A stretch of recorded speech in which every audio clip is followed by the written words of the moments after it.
My dear friends, today discussed about the Dr. B.R. Ambedkar continuity chapter. This chapter part or stage 10. Okay.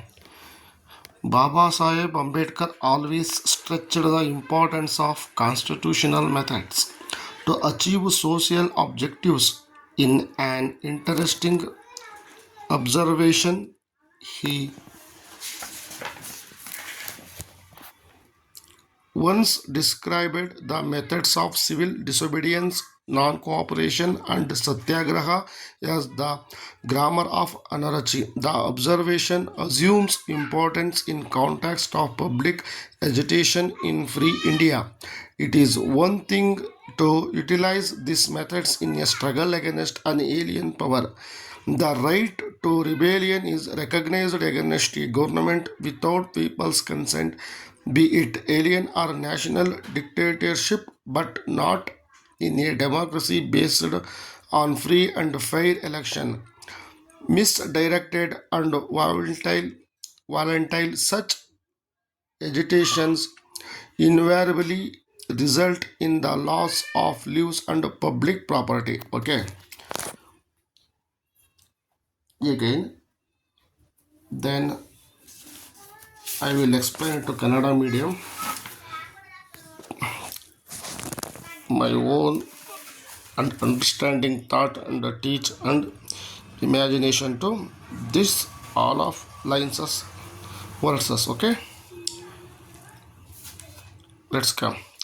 Baba Saheb Ambedkar always stressed the importance of constitutional methods of achieve social objectives.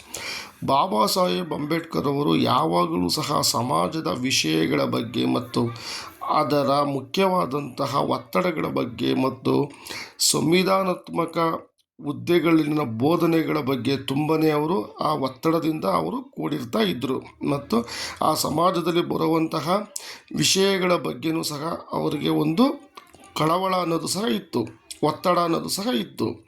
In an interesting observation, ಅವರು ತುಂಬ ಆಸಕ್ತಿದಾಯಕವಾಗಿ ಆ ಒಂದು ನೋಟವನ್ನು ಮತ್ತು ಆ ಸಮಾಜದಲ್ಲಿನ ಸಮಸ್ಯೆಗಳನ್ನು ಅವರು ಗಮನಿಸ್ತಾ ಇದ್ದರು ಮತ್ತು ಗಮನಹರಿಸ್ತಾ ಇದ್ದರು. ಓಕೆ, ಈ ones described the methods of civil disobedience, non-cooperation and satyagraha as the grammar of anarchy. ಅವರು ಒಂದು ತುಂಬನೇ ವರ್ಣಿಸ್ತಾರೆ. ಯಾವುದೇ ರೀತಿಯ ನಾಗರಿಕತೆಯ ಒಂದು ಸಮನ್ವಯತೆ ಇಲ್ಲ, ಅವಿಧೇಯತೆ ಇಲ್ಲ, ನಾನ್ ಕೋಆಪರೇಷನ್ ಸಮನ್ವಯತೆ ಇಲ್ಲ. ಅಂದರೆ ಒಂದು ಸತ್ಯಾಗ್ರಹದಲ್ಲಿ ಅದು ಒಂದು ಅರಾಜಕತೆಯನ್ನು ಸೃಷ್ಟಿ ಮಾಡುತ್ತದೆ. Anarchy means ಅರಾಜಕತೆ.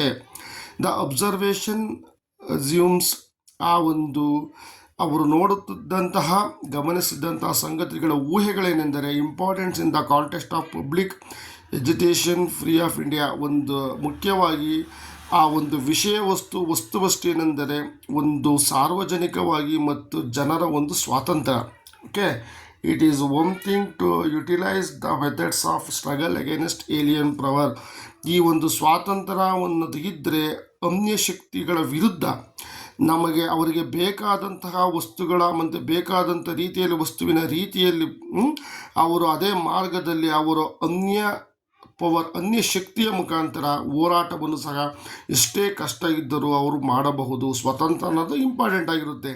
ಯಾವುದೇ ಒಬ್ಬ ವ್ಯಕ್ತಿಗೆ ಒಬ್ಬ ತುಂಬ ಪ್ರಬಲನಾಗಿದ್ದ, ತುಂಬ ಶಕ್ತಿಶಾಲಿ, ಒಬ್ಬ ರಾಜಕೀಯವಾಗಿ, ಆರ್ಥಿಕವಾಗಿ, ಶೈಕ್ಷಣಿಕವಾಗಿ ಯಾವುದೇ ರೀತಿಯಲ್ಲೂ ಸಹ ಅವರ ವಿರುದ್ಧ ಹೋರಾಡಬೇಕು ಅಂದರೆ ಯಾವುದಕ್ಕೂ ಸಹ ಪ್ರತಿಯೊಂದಕ್ಕೂ ಸಹ ಒಂದು ಅವರ ಒಂದು ಅನ್ಯ ಶಕ್ತಿಯನ್ನು ಕಷ್ಟ ಬಿದ್ದು ಎದುರಿಸಲು ಫ್ರೀಡಮ್ ಅನ್ನೋದು ತುಂಬಾ ಇಂಪಾರ್ಟೆಂಟಾಗಿ ಬೇಕಾಗಿರುತ್ತೆ. The right to rebellion is recognised against the government without people consent. ಯಾವುದು ಒಂದು ದಂಗೆ ರಿಬೇಲಿಯನ್ ಮತ್ತು ಒಂದು ದಂಗೆಯ ರೀತಿ ಗುರುತಿಸಲ್ಪಟ್ಟಿದೆ ಒಂದು ಸರ್ಕಾರದಿಂದ, ಯಾವುದೇ ರೀತಿಯ ಜನರ ಭಾವನೆಗಳನ್ನು ಅರ್ಥ ಮಾಡಿಕೊಳ್ಳದೇ ಇರುವಂತಹ ಒಂದು ಸರ್ಕಾರವಿರುತ್ತದೆ. ಬಂಡಾಯಕೋರ ರೀತಿ, ರೆಬೇಲಿಯನ್ನ ರೀತಿ ಆ ಒಂದು ಹಕ್ಕುಗಳನ್ನು ಅವರು ರಕ್ಷಿಸಿಕೊಳ್ಳಲು ಸಹ ಜನರ ಒಂದು ಸ್ಪಂದನೆಗಳಿಗೆ ಸರ್ಕಾರ ಸ್ಪಂದಿಸದೇ ಇದ್ದಾಗ, be alien or national dictatorship, ಅನ್ಯ ಒಂದು ಶಕ್ತಿಶಾಲಿ ಮತ್ತು ರಾಷ್ಟ್ರದ ಒಂದು ಡಿಕ್ಟೇಟರ್ಶಿಪ್ ಮೀನ್ಸ್ ನಿರಂಕುಶಾಡಳಿತ ಆ ರೀತಿ ಇತ್ತು ಅಂದಾಗ, but not in the democracy based on free and fair of election ಆ ರೀತಿ ಇತ್ತು ಅಂದಾಗ, ಒಂದು ಪ್ರಜಾಪ್ರಭುತ್ವದ ತಳದಿಯ ಮುಖಾಂತರ, ಚುನಾವಣೆಯ ಮುಖಾಂತರ, ಒಂದು ಒಳಪುವಂತಹ, ಒಂದು ಪ್ರಕಾಶಿಸುವಂತಹ ಚುನಾವಣೆಯ ಮುಖಾಂತರ, ಮತವನ್ನು ಚಲಾಯಿಸುವ ಮುಖಾಂತರ, misdirected and volatile and agitations invariably result to the loss of lives of public property, ಒಂದು ಯಾವುದೇ ರೀತಿಯಂತಹ ಹಕ್ಕುಗಳನ್ನು ಸಹ ನಾವು, ನಮ್ಮ ಒಂದು ಸಾರ್ವಜನಿಕ ಆಸ್ತಿಗಳನ್ನು ಸಹ ನಾವು ಫಲಿತಾಂಶದ ಮುಖಾಂತರ ಸಂರಕ್ಷಿಸಿಕೊಳ್ಳಬಹುದು. ಯಾವುದೇ ರೀತಿಯ ನೇರವಾಗಿ ಹೇಳದೆ ಆ ಒಂದು ಮಾರ್ಗವನ್ನು ಬದಲಾಯಿಸುವ ಮುಖಾಂತರವಾಗಿ ಈ ರೀತಿ ಎಲ್ಲವೂ ಇದ್ದಾಗ ಚುನಾವಣೆಯ ಮುಖಾಂತರ ಬೇಕಾದ ಅಭ್ಯರ್ಥಿಗಳನ್ನು ಆಯ್ಕೆ ಮಾಡಿ ಮತ್ತು ಅವರ ಸಾರ್ವಜನಿಕವಾಗಿ ಆಸ್ತಿಗಳನ್ನು ಸಂರಕ್ಷಿಸುವುದು ಸಹ ಪಬ್ಲಿಕ್ ಪ್ರಾಪರ್ಟೀಸ್, ಅವರು ಜೀವನ ಮಾಡಲು ಪಬ್ಲಿಕ್ ಪ್ರಾಪರ್ಟಿಯನ್ನು ಸಹ ಅದನ್ನು ಕಾಪಾಡಿಕೊಳ್ಳುವುದು ಮತ್ತು ಅದನ್ನು ಕಳೆದುಕೊಳ್ಳುವುದಾಗಿ ಮಾಡುವುದು ಸಹ ಒಂದು ಸರ್ಕಾರದ ಕೆಲವು ಕೆಲಸಗಳು ಸಹ ಆಗಿರುತ್ತವೆ. ಇಲ್ಲಿ ಗಮನಿಸಬೇಕಾದ ಏನಂದರೆ, dictatorship is not working or in any accrued law. ಇಲ್ಲಿ ಭಾರತ ಒಂದು ಪ್ರಜಾಪ್ರಭುತ್ವ ರಾಷ್ಟ್ರ, ಓಕೆ, ಜನರಿಂದ ಜನರಿಗಾಗಿ, ಜನರಿಗೋಸ್ಕರ ರಾಷ್ಟ್ರ. ಈ ಹಿಟ್ಲರ್ನಂತಹ ಈ ಡಿಕ್ಟೇಟರ್ಶಿಪ್ ಅನ್ನುವಂಥದ್ದು ಇಲ್ಲಿ ಇಲ್ಲ. ಇಲ್ಲಿ ಓನಿದ್ರೆ based Indian constitution based on democracy, ಪ್ರಜಾಪ್ರಭುತ್ವದ ಒಂದು ಅಡಿಪಾಯದ ಮೇಲೆ ನಿಂತಿದೆ. ಅಂಬೇಡ್ಕರ್ ಅವರು ಅವರದೇ ಆದಂತಹ ಒಂದು ವ್ಯಾಖ್ಯಾನಗಳ ಮುಖಾಂತರ ಸ್ಪಷ್ಟವಾಗಿ ಚಿತ್ರಿಸಿದ್ದಾರೆ.